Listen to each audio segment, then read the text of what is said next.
How's everyone today? Good. So sorry to keep you waiting. I was dealing with something with LeMay. And just want to get my order signing pen out here. Okay, reliable people and reliable power. That is Manitoba. So I have an order here to bring back 500 megawatts of power that we're currently exporting to the United States of America. And I have an order here to dedicate 50 of those megawatts of power to stand up a new transmission line to Nunavut. Now you're all supposed to applaud, like we see on TV.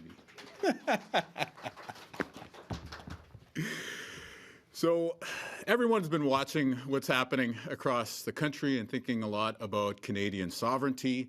Manitoba has a wealth of Manitoba hydroelectric resources, and we should use them as a province to light up the north, to light up Western Canada, and to help us build trade corridors. We're looking for opportunities to make our economy stronger, right across the true north, strong and free.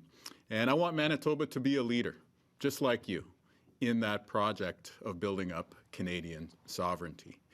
So over the past number of months, we've been working with Manitoba Hydro to assess the needs here in the province and also to talk about how we're going to build up the future of our economy. And so I want to say, first and foremost, we are a reliable partner when it comes to electricity. So to our partners in the States, we are going to continue to export hydroelectricity for many decades into the future. You can count on us. When we say the power is coming, the power travels down the transmission line, and when we say we are going to keep our word, we do exactly that. It's not just smart business, it's who we are as Manitobans. And yet, as we've been looking at our power needs, we saw that there's 500 megs of export contracts that are expiring at the end of the month. And so we've decided, as Canadians and as Manitobans, we are going to use that power to build up our own economy here at home. So in Manitoba, that means more housing, more factories, but it also gives us the opportunity to talk about trade corridors and building up our Canadian economy across provincial and territorial boundaries. So the first project that we're committing to, and we're showing that we're serious, bringing a tangible commitment to standing up one of these trade corridors, is one that will go north to Nunavut. The Nukik project being brought forward for the Kivalliq region of Nunavut is great for the environment because it displaces diesel generators. It's great for Manitoba because it allows us to find a new export market for our hydroelectricity. And it's great for Canada because it brings on board more housing, more mining, and more industrial opportunities in both Manitoba and in one of the northern territories. Then, when we look west, when we look at our other provincial neighbors and we think about the prospect of building trade corridors in Western Canada or across the country, in whichever direction, we know that those trade corridors are going to need power. So with that remaining 450 megawatts of power, we have the ability to say we in Manitoba are serious about talking with our western neighbors, with our northern neighbors, with all other jurisdictions in Canada. And not only are we serious and stepping up to talk, we're putting action behind those words. And we're saying we're bringing back some of this power to our country so that we can build up the next generation of Canadian infrastructure. And so this is something we've been working on for quite a long time, and we know that Manitobans are going to be excited about this possibility. Now, instead of just being that province that is the host to transmission infrastructure or to a trade corridor, Manitoba is going to be a leader.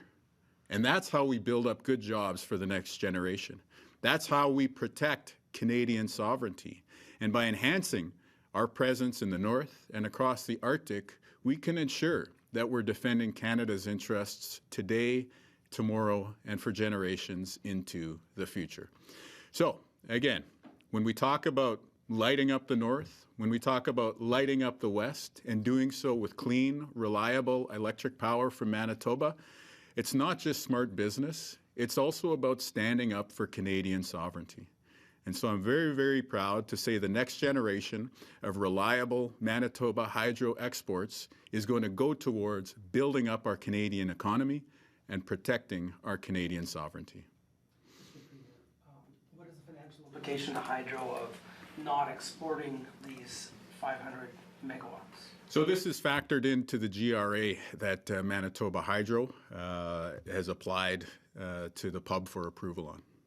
So what is, it's factored in, but do you know what the financial implication of not exporting those 500 megawatts? Yeah, absolutely. There are going to be a number of changes that we see in the coming years, all of which have been contemplated by Manitoba Hydro in their general rate application. And we hope that the independent regulator, the Public Utilities Board, takes a close look and ultimately decides whether or not to approve it. Given the past PUB oversight of Hydro, I'm confident they will approve. 500 megawatt contract that's expiring. There's, just for clarity, just a small technical thing, it's 2 contracts that are expiring on the same date, and they total 500 megs. And are they both to the U.S.? Yes. And was there interest in renewing them, or were they just... We're saying our interest is what we're putting first here, the interest in building up the Manitoba and Canadian economy. So was there an interest on the other side of renewing the contract, and you said no? Baseload power is the most valuable thing in the world right now. Baseload power, meaning power that's not depending on the wind blowing or the sun shining, but electricity that flows 24/7. It's the most valuable thing in the world right now because of AI. Every time you fire up a filter or search something on Google or ChatGPT, it's a huge draw on baseload power. And the reality is we could probably continue to increase our exports to the United States of America for the foreseeable future. Everyone's telling us that the price is going to be bid up. But we think that the same economics around baseload power are just as strong in Canada. And we're making a strategic priority here to invest in Canadian uses for this hydroelectricity. So the first 50 megs that we're going to outline a clear use case for is to have a transmission line and trade corridor going north to Nunavut. But with that other 450 megs, there's a lot of talk about trade corridors going east or west. For us, west would probably make a lot of sense. And us being able to come forward and say, you know what, there's been a lot of great talk, but Manitoba's serious. We're willing to develop and dedicate our energy resources towards this, I think is one way that we can help this nation-building moment that everyone's feeling across Canada right now. And who specifically were the 2 contracts with? And again, the question was there interest on the part of the other parties in renewing them, or have these just become available anyway? Oh no, I think, yeah, like I said, we could have continued to renew these, but we've made the decision to focus on Manitoba's needs first. The contracts were with Northern States Power, aka XL. Was it Minnesota, Michigan? Minnesota. It was all Minnesota, both contracts were? Yeah, and we're going to continue to export power to Minnesota. We're going to continue to export power to Wisconsin and to the other Midwestern states. But while we're going to say continue to export 2,000 gigawatt hours of power per year, we're also going to say that this 500 megs is going to be set aside for domestic purposes. The first priority we can point to is a line to Nunavut by 2032. And then we're also willing to say, hey, if folks are serious about building a trade corridor towards the west or to other parts of Canada, we've got 450 megs of power that we're ready to bring to the table to build up our country and to protect our sovereignty. Who's putting up the billions to go up through Nunavut? Well, for us, we're hoping to make money off of this project, as this would be an export contract. And we've definitely talked to the feds, and we've talked to the Kivalliq region as well as to the Nunavut government. The Premier of Nunavut and some of their cabinet will be here on Wednesday to sign off on this deal. So we hope the feds come to the table with the resources necessary to build this nation-building project that crosses provincial and territorial lines. Given, forgive me for stepping on you there, but given, No, it's all good. Given that this will be some time then before this northern line happens, and there has been a shortage of capacity. Like what happens to the power in between kind of thing? Yeah, I mean, there's been a shortage of capacity here. By canceling, I mean, in simpler terms, by not sending this power south, this extends the time before we hit this winter capacity crunch that was predicted by 2030. I mean, would you not agree that that is the de facto result of this decision? Not totally clear on de facto's use in that context, but generally I agree with what you're saying. But what I would point out is this. The The Affordable Energy Plan that we committed to and announced publicly and that Hydro is building their IRP on contemplates another 1,000 megawatts being added to the grid. It's like 600 megs of wind, 200 from demand-side management, 200 from retrofitting older turbines and things like that. Then there's the thermal generating plant that you've reported on, right? So when we look at that 1,000 megawatts plus this 500 that we're bringing home, repatriating, rematriating, you can choose whatever term of art you want to use there, we've got 1,500 megs. So when you look at the near-term demand that Manitoba is going to have, we have within that 1,500 megs enough to power the new housing, the new manufacturing facilities, maybe even some exciting new clean energy opportunities, while still being able to say we can commit 50 megs to Nunavut so that we can build a trade corridor going north. And we could also, at the early stage of talking about a trade corridor to other parts of the province, say that something in the ballpark of 450 to 500 megs would be available for that purpose. Has this been communicated in advance to the Democratic governor of Minnesota? I spoke with Governor Walz. I don't have the date at the tip of my tongue, but it was a couple months ago, and yes, I did communicate this to him. He understood, and the fact that we're a reliable partner today and tomorrow, that we're going to continue our relationship with the MISO market, I think was valued by him. And the fact is, we are going to be in the business of exporting electricity to the Midwestern U.S., including Minnesota, forever. We're going to be there for the coming decades. But given what's happening in Canada right now and the pride and patriotism and focus on building up our Canadian economy, we decided, you know what, Manitoba has an opportunity to lead the conversation. Instead of just waiting for that trade corridor project to fall into our lap or the next application to come across our desk, we said, well, why don't we get the ball rolling and say that we're serious about devoting the electric energy resources that are needed to build up our economy here. Governor Walz, to his credit, you know, he accepted it in that kind of folksy, good-natured fashion that some of us who've been watching his political career have come to know. And we've committed to continuing to work together as neighbors. So we're still going to be good partners and reliable partners for our American export market. But the reality is we're also going to step up to a new level of engagement in terms of leading the energy conversation in Canada. And part of that means helping to decarbonize the north in Nunavut, but hopefully we can also talk about decarbonizing and exporting energy to the west as well as other parts of Canada. So Premier, would this be like Bipole 4 to the north? I mean, you said hopefully the feds would step up with resources, but how do you see this coming to Yeah, no, I mean, we're going to be a power seller, right? We are an energy superpower that's just on the cusp of attaining that superpower status as Manitobans. But we want to be in the business of selling our power, and at a moment of Canadian pride, Canadian sovereignty, who better to sell our electricity to than to other Canadians? Nunavut has a shovel-ready, practically, idea here in the form of the Kivalliq line, the Nukik transmission project. So can we put a transmission line there? Can we attach broadband to it? Can we connect that to Churchill along the way and open up opportunities here in Manitoba? I think we can. Given what you've heard from the leaders in the federal campaign right now, I think there's an appetite to approve a big energy and trade project that crosses provincial and territorial borders. We're saying Nunavut looks like a good idea, but we're also saying we have enough electricity as Manitobans. We're going to free up from these firm export contracts to be able to show up at that table with some of our Western neighbors if they're willing to step up on one of these trade corridor ideas that people have been talking about for so long. Is there a business case for selling power to a region of some 11,000 people that will require hundreds of kilometers of line? It is, and it comes from the mining industry. You have some mines online, which are huge consumers of power, and that's being served by diesel right now. So not only could we displace that and provide them a cost advantage, but we'd also provide the climate advantage too of this being low carbon electricity.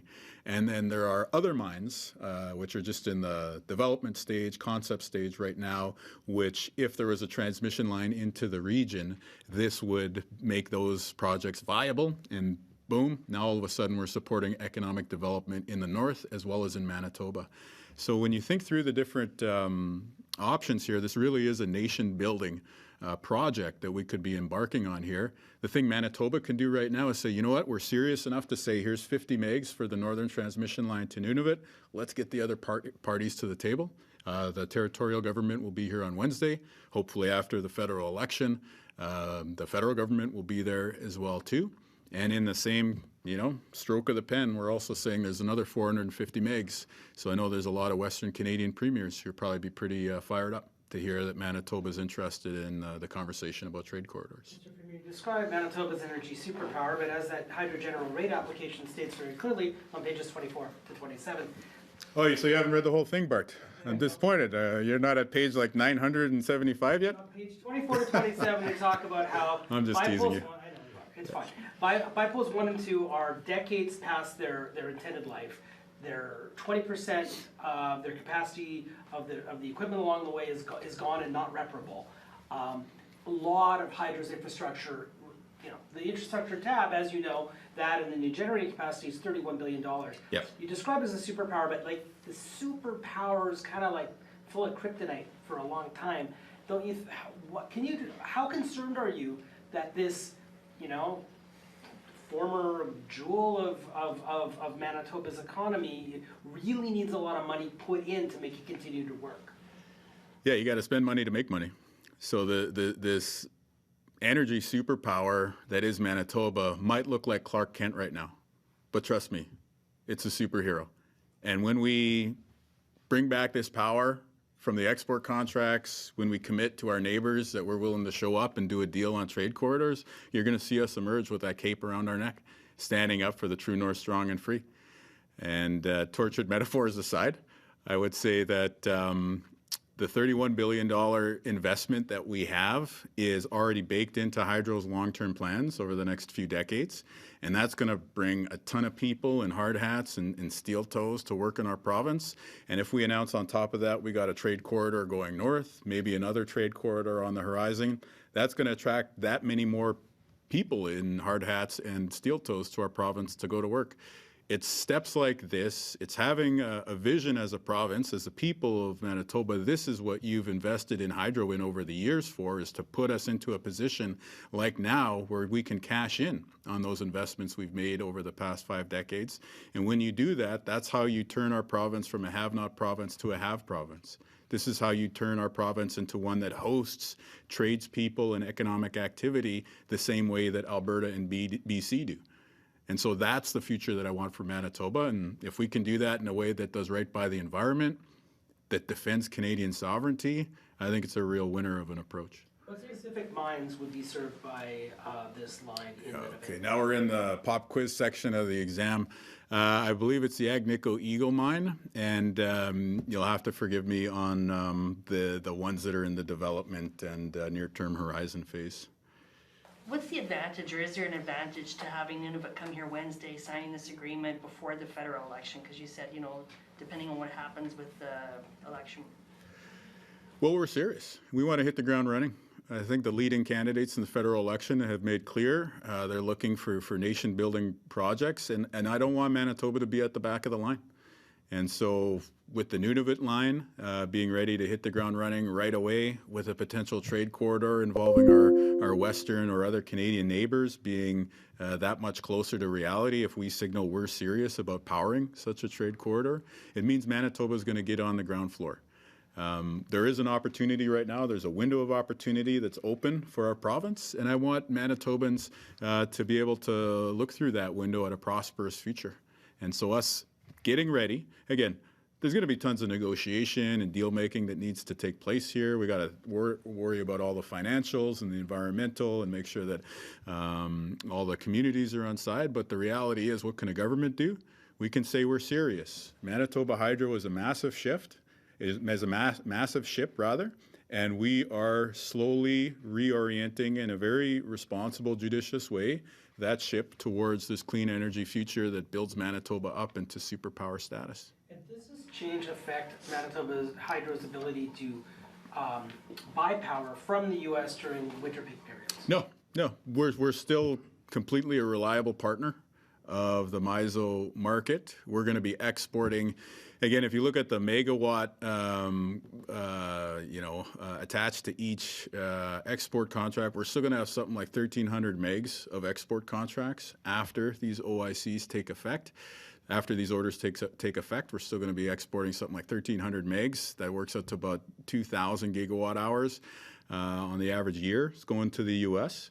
We've still got these seasonal diversity exchanges with those Midwestern partners where we're exporting during the summer, we're importing during the winter. All of that stays as it is. We're a reliable partner, and in fact, I'd hope that our trust from our American partners as being a reliable province and a reliable exporter of electricity is increased by this, because we're being very transparent and we're saying, here is our long-term plan. It's to still be a reliable, trusted partner for you, even as we start to make some investment decisions here at home in Canada. And so when the Americans look at Manitoba, reliable people, reliable power, that's who we are as a province, and that's the type of people you want to do business with. Premier, what do you say to people who think of kiosk and Bipole 3 and the wall report and, building a new transmission line and concerns about Hydro's debt and the long-term cost of that and, with the environmental concerns and drought, what happens if, the 4 falls out from Hydro and we have a prolonged drought? And I don't know, what do you say to people who are nervous about this kind of adventure? Well, if you wanted to pay off your mortgage and have folks in Nunavut pay for it, would that sound like a good deal to you?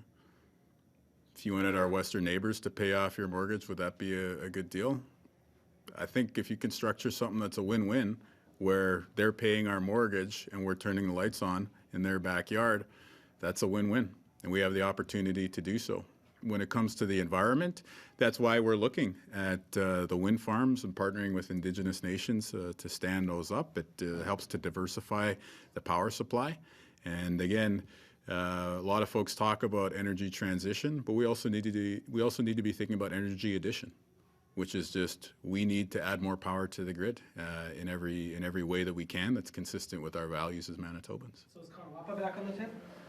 Well, I love the folks at Hydro, and I'm sure if you ask them, what do you think of Katy Perry landing from space? What do you think of the Jets winning the President's Trophy? What do you think of the Premier's press conference today? I'm sure their answer is going to be to build a new dam to all those questions. For me, though, let's do one thing at a time, and I'm saying transmission line to the north, transmission line to the west, to other parts of Canada. Sounds like a nation-building project Manitobans can really benefit from. And so we have the power that we're now going to bring back to our own Canadian purposes here, and we're going to put pen to paper to also signal our serious intent to other parts of Canada to use that. To Carol's question, though, we're already more indebted than comparable utilities in other parts of Canada. Having other people pay off your mortgage sounds like a great idea. Depends on how much of a second mortgage you're taking out to build the required infrastructure. Yeah. How will this affect Hydro's debt, which has already come under scrutiny from credit rating agencies? I think there's a strong likelihood we'll be able to see an increase in revenue without adding anything else on the liability side. Again, for this to work for Manitoba Hydro and for Manitoba, we're not going to be building the transmission line. We're going to be hosting the construction activity. That's what we'd like to see. And that's why we want to have the feds at the table, right? Is to have them see this as a nation-building project that they would invest in through whatever mechanism they deem appropriate. But for Manitobans, we're saying, what can we bring to the table to move these conversations on forward? Well, we've got the power. So let's say we're willing to dedicate 50 megs to this. We got another 450 megs that we just freed up for planning purposes. If another trade corridor comes across our desk, we could talk about devoting it to that purpose. And at the end of the day, I want us to be able to build new infrastructure in the province and have other people pay for it. So you want the feds to and us to own it. You want the feds to pay the whole bill of the new... Well, now we're getting into the subject of negotiations. Yeah. At the same time, you have this massive generating capacity and deferred infrastructure maintenance bill, $31 billion. But we have the plan to pay for the $31 billion already. That's in the GRA. The GRA clearly states it might not be enough, though. It really states that. We gave them an extra 200 million, more than 200 million annually for them to put into retained earnings so that our debt to equity situation is manageable. And that was in budget 2025. Tangentially, speaking of other trades with other jurisdictions, when are you meeting with the EU heads of mission? Later today and tomorrow. So we've got the EU ambassadors here, Germany, Spain, Estonia, and wouldn't you know it, there's a Manitoba snowstorm to welcome them. Thank you, Mother Nature, for letting our EU visitors get a real taste of what it's like during a Winnipeg whiteout the day after we clinched the President's Trophy. On the Lemay Forest, you said you were just dealing with that. Is the province, have they reached a deal? Or Are we all good on hydro? We'll finish more on the EU, then I'm interested in what Steve's saying, so it's All of the above? All of the above. All of the above. We could circle back to other topics what, this time. What kind of clean energy partnerships are you being talked about with the EU? So I think this initiative that we're talking about here today is going to be very interesting to the European Union. For us to say that we're standing up a trade corridor to the north and to the Arctic is going to be very exciting for our EU visitors because the Port of Churchill can reach this massive port in Rotterdam, Germany, more quickly than a ship could from Thunder Bay. And so for them to come here and to say we're really leaning into diversifying our exports, we're really leaning into our status as a clean energy jurisdiction, and that we're going to play nice with our neighbors, both provinces and territories, to get that done. I think that's going to be the table setting for some great conversations with our guests from Europe. And when you're talking about ag, you're talking about manufacturers here in Manitoba who are dealing with this tariff conflict on two fronts. Well, all of a sudden, those markets in countries like Germany and Spain and Estonia, our other guests from the EU, those are jurisdictions that we really need to lean in on. Are you talking about hydrogen, LNG, or crude through Hudson Bay to Europe? I'm not talking about that today, but what I am talking about is a renewed interest in the north, in our northern port. We've been showing up with money each and every year, along with the feds, to build up the rail line, to build up the port. Now we're saying we're serious about putting an HVDC line and broadband into the region as well. So for us to have that geographic advantage of being able to get to Germany more quickly, hopefully this starts to bring on board other investment. And again, the hydrogen industry sounds so exciting. It's not there yet, but maybe it will be. We're talking about a timeline between now and 2032. Maybe there will be hydrogen that we could export in the form of ammonia by then. And if we're talking about other trade corridors, we're saying we're serious about starting the conversation. All the talk of Churchill has, folks in Alberta have said that Churchill is too small and that it will require ice-hardened ships for the feds to pay for, and there's the plan to build some. That would sound great, actually, to me. If you get us a polar-class icebreaker to have in Churchill year-round, sky's the limit in terms of what Canada can do as an exporter to the EU, to Brazil, to other jurisdictions. Those cost $1 billion alone. They cost like $7 or $8 billion. So yeah, the feds, again, if we're going to be powering this project of building up Canada, the feds can show up and make the infrastructure investments. There's some regulatory stuff they can do to help Churchill as well too, to extend the shipping season. But if they want to park an icebreaker there, if they want to help make that transmission line financially viable, these are the steps we can take to build up Canada. And Manitoba is ready to be a leader. We're leading the way by saying we're putting pen to paper to bring real resources to the table, and we're extending that warm and hearty handshake to our neighbors and to the federal government to get something done here. Where are the EU ambassadors? Where are they right now? I don't know. Are you going to Churchill with them, or what's the plan? I won't be going to Churchill with them. They are meeting with AGG, the Arctic Gateway Group folks during their visit. They're meeting with a bunch of great Manitoba companies and individuals and institutions. We'll be having a reception for them that'll be attended by ourselves. That will also have Indigenous leaders present. A real kind of good foot forward in terms of building that relationship with the EU. We'll also have some business meetings, and then of course they have some, one-on-one time with companies and other folks that they're interested in here in Manitoba. But I think it's just such a great time for us to host these guests from the EU. Everyone's been shocked, I would say, by how things have gone with our closest neighbor to the south.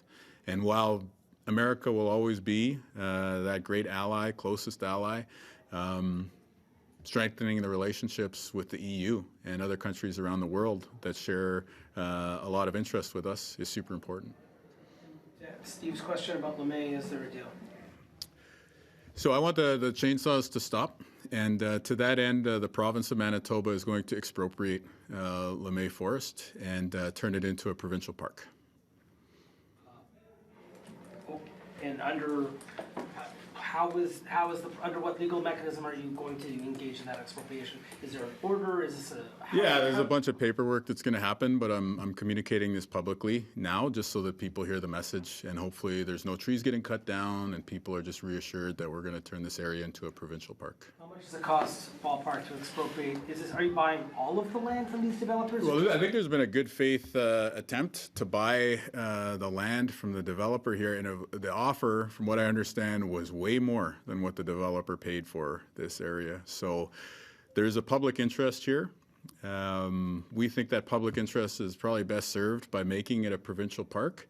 And so while reasonable steps have been attempted and have not borne the result that I think serves the public interest, we're now going to move ahead with expropriation. Why do you think it needs to be a provincial park? I mean, it's an old forest, there's some history there. Yeah. There's trees, but most of what we hear is people who live in the area want trees in a forest to go to, and not every forest has to be a provincial park.